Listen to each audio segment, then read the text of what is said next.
Hello to everyone. In this video, we are analyzing the cost of a monarchy in nowadays and the cost of the presidency of the Republic over Europe. And we compare between monarchy and the president. Which one of them is more expensive for the countries and for the taxpayers? But you will be surprised from the results of this analysis. After the French Revolution, it started a slow process that replaced the old absolute monarchies for the new form of governments, for the Republic, all throughout Europe.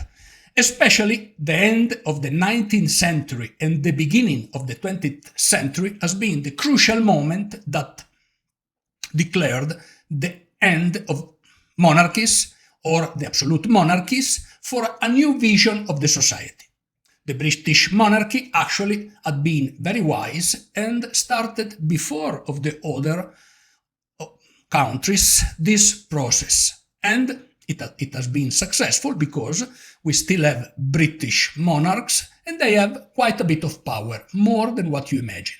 But what's happened or what's happening in the rest of Europe? Well, if we analyze the British cost of the monarchy, it cost around, when I'm saying around, there is no an exact number and also depend on how you count it. So it could be a cost around 120, 130 millions pound, British pound. So if we compare directly, for example, with the French government, the French president Emmanuel Macron at the moment cost around 120 million euros. But so you might think, well, the British economy is expensive.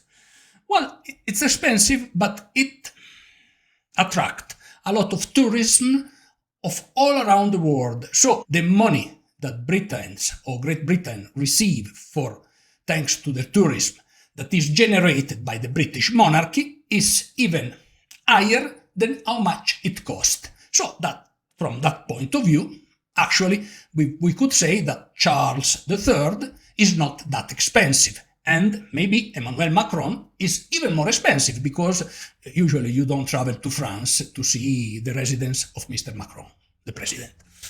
But if we go to the Spanish monarchy, it declared Philip VI, it declared a cost of around 9-10 million euro.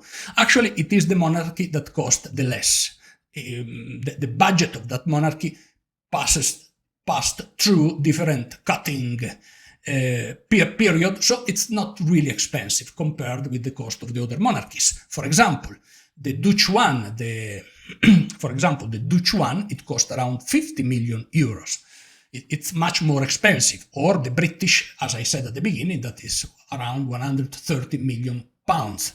Anyway, the cost of the Spanish monarchy, actually, it seems a little bit higher than what is declared because there are money transfer for different ministers. So it could be probably above the 10 millions. Anyway, compared with the cost of the others, is still more contained.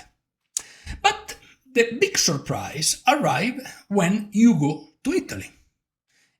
And in Italy, actually, the cost of the presidency of the Republic, the cost of the president of the Republic and his team, is 220 million euro.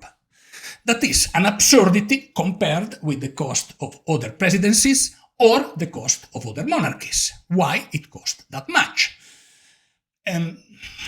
You would say, okay, you might say, or maybe the people that support this cost might say, okay, but in a new world, there is no more space for monarchies. Actually, I consider that the end of monarchies in Europe had arrived many decades ago. Anyway, when I analyze the cost, I remain very surprised of how much it cost in Italy.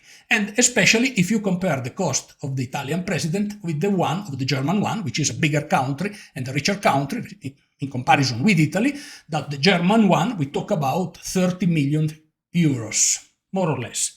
all depends how you account the numbers. Numbers have a sort of, they are a sort of mystic or magics. It depends how you account them. Anyway, these are the figures that we are talking about. So is it justified for Italy to spend that much money? Or it is a shame that European, or in the specific case, Italian taxpayer had to pay that much? In my opinion, is a shame.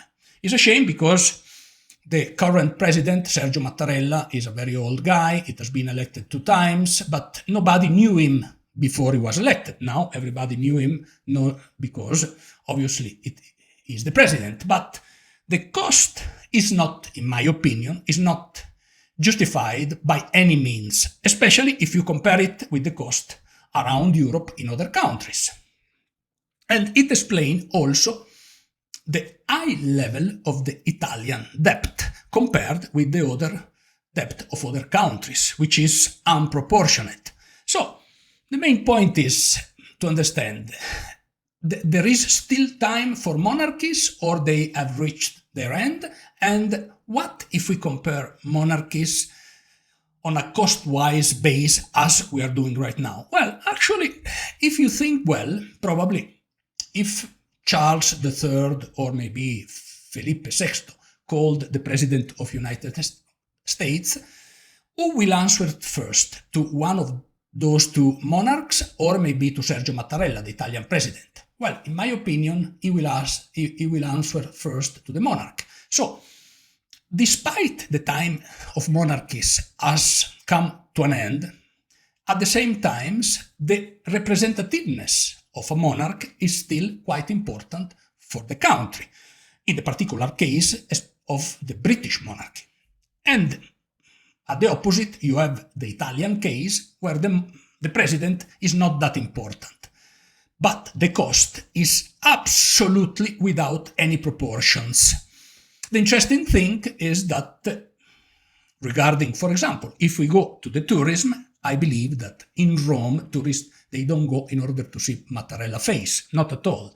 Probably they go to see the Pope, but when we talk about the Pope, we talk about something different. What do you think about that? Let me know in your comment, give me your like, and please share this video with your friends. It will help a lot. Thank you.